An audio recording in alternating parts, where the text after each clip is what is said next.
Sa unang pagkakataon mula po ng magbitiw bilang chair ng Housing and Urban Development Coordinating Council ay nagtagpo sina Pangulong Rodrigo Duterte at Vice President Leni Robredo sa pulong sa Malacanang. Ikunento ng Vice Presidente sa eksklusibong panayam ni Cara David sa News to Go ang kanilang pagtatagpo.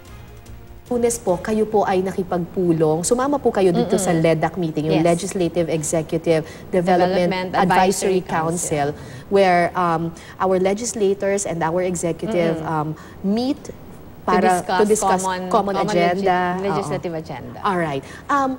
I suppose nandun ang Pangulo. Nandun yung Pangulo. At this is the first time na nagkita ba kayo? After my resignation. Kumusta po? Ano naman, very cordial. Ano naman, walang tension. Ano naman yun trabaho.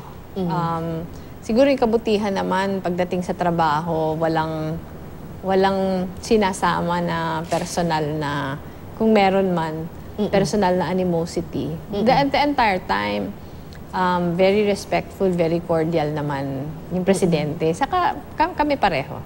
Wala naman kayong personal na... Wala kaming personal na pinagdiskusyonan.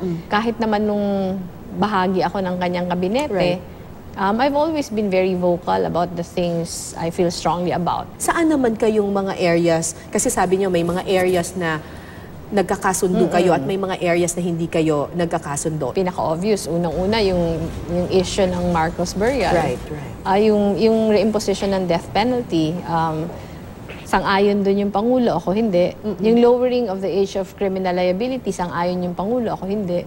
Yung extrajudicial killings, I've always been very vocal about it. Yung pagbibigay sa police ng parang blanket authority na patungkol sa drug war.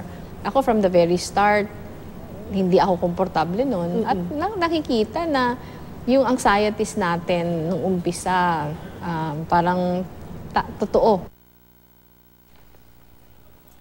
Abangan niyo po ang naging panayam kay Vice President Robredo sa News to Go bukas. Ito po yan sa GMA News TV.